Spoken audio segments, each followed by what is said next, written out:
Setelah timnas Indonesia mengalami kekalahan atas Jepang 4-0, timnas tetap masih ada peluang untuk menjadi peringkat 4 klasemen.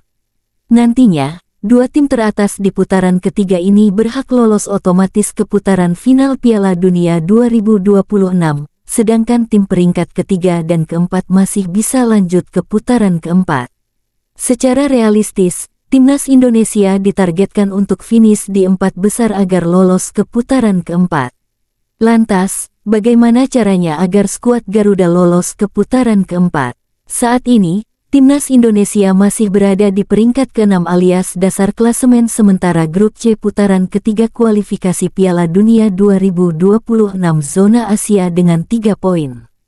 Posisi skuad Garuda dilangkahi oleh China yang berhasil menang secara dramatis 1-0 atas Bahrain pada Kamis tanggal 14 November tahun 2024 lalu berkat gol tunggal Zhang Yuning.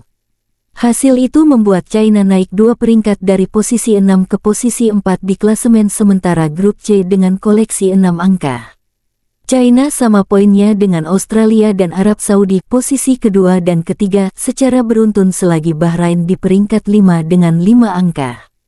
Sedangkan pemuncak klasemen grup C, Jepang yang sudah mengoleksi 10 poin, hampir pasti memastikan diri lolos ke putaran final lebih awal jika mengalahkan Garuda.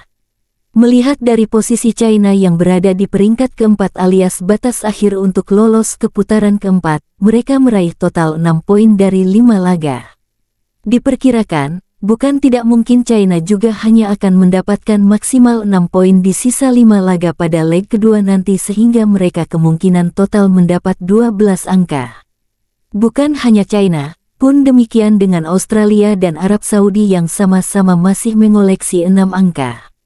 Berkaca dari poin di 4 besar sementara ini, timnas Indonesia diperkirakan membutuhkan total 13 poin untuk finish di peringkat 4, dengan berharap tim lain mendapat hasil kurang beruntung. Pertanyaannya, bagaimana caranya untuk mendapatkan total 13 poin? Pertama, timnas Indonesia harus menang atas Arab Saudi pada Selasa tanggal 19 November tahun 2024 nanti. Setelah itu, skuad Garuda tidak masalah jika kalah dari Australia di leg kedua asalkan meraih kemenangan atas Bahrain di laga kandang pada Maret tahun 2025 nanti. Kemudian, timnas Indonesia harus menahan imbang saat melawan Jepang di leg kedua dan mampu mengalahkan China di laga terakhirnya tahun depan. Jika skenario itu terjadi, maka timnas Indonesia akan mendapatkan tambahan 10 poin sehingga total bisa memperoleh 13 angka di klasemen akhir. Perolehan 13 poin diprediksi bisa mengantarkan timnas Indonesia finish di posisi 4 besar yang menjadi batas akhir untuk lolos putaran-putaran keempat kualifikasi Piala Dunia 2026.